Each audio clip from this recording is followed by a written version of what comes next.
So ciao, I have a very special guest tonight, Chef Stefano Corvucci. He is the CEO and executive chef from the Culinary Institute of Bologna, which is in Bologna, Italy. And I had the pleasure of spending some time with Stefano back in June and attended his cooking classes.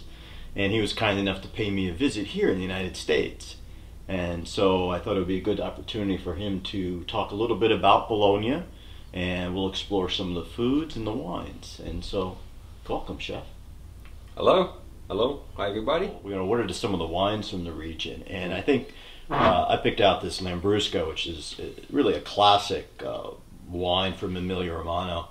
I mean, while the region is very good for foods, the wines, not as much. There's not as many of the DOCs in Emilia Romagna, which is really interesting because to the north you have the Veneto and to the south you have Tuscany, two of the best wine regions in all of Italy. And what about Piedmont? You know, Piemonte a little bit further over to the west, but you may remember Lambrusco back in the day when Riuniti, and it was sort of the original wine cooler.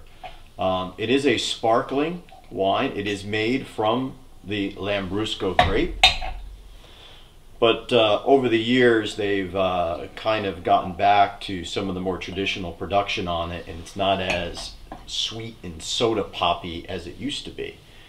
And so yeah, it's very dry. Is it dry because sometimes they make sweet Lambrusco? You know the difference? They make a sweet version and a dry version. And it was the sweet versions that came over to the United States. I like it. Back, you know, in the 70s, early 80s. Yeah.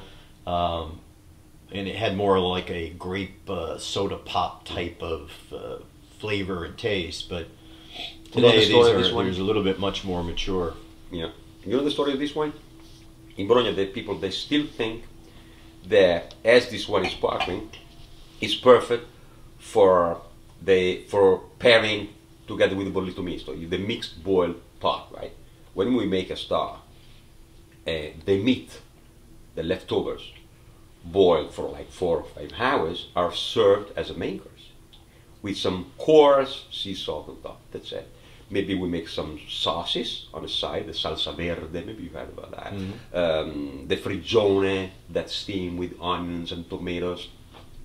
And what they think about that wine is, as it is sparkling, it helps digestion, and some people still think that it burns the fat. Did you know about that story? I have not heard that story, but you know, it's really interesting. I just had it with some of this Parmesan. And, you know, the Parmesan kind of has a dense, and it sort of coats your mouth, and then you drink this, and it's so refreshing. It kind of cleans your palate right away. Refreshing. Yeah. Another controversy, I suppose, is Sangiovese. We know Sangiovese is a wine that is grown throughout Italy, and it is clearly one of the most important grapes of Tuscany.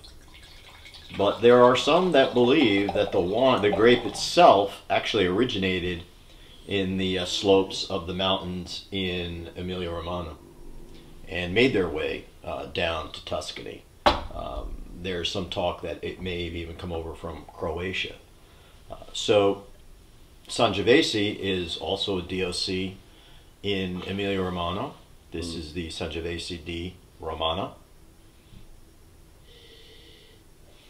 It's Sangiovese can be made in a lot of different ways. Obviously you have some of the lighter Chiantis, and then you go all the way up into the Brunellos, which are aged for 3 years, 4 years for the Reserva. These wines are meant to be drunk a little bit younger. They're a little lighter, not as full-bodied. Again, I think it's in keeping with the spirit of the food, where the food is more the master than the wine in the region. Right. Thank you. I appreciate it, Carl. I appreciate it. It's very hard to hear this.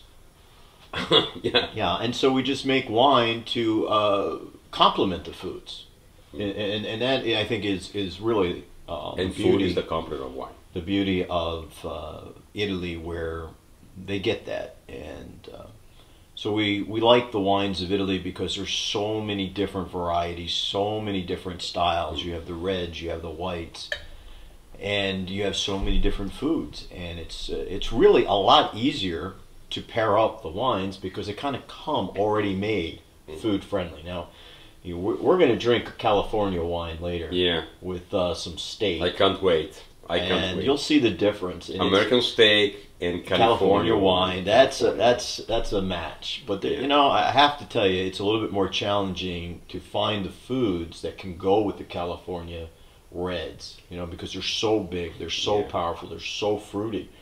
A lot of the subtle the dishes that you make in Italy just won't hold up to that kind of power.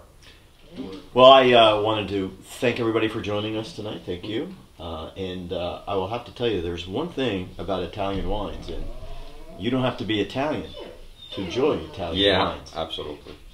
Thanks. Thank you.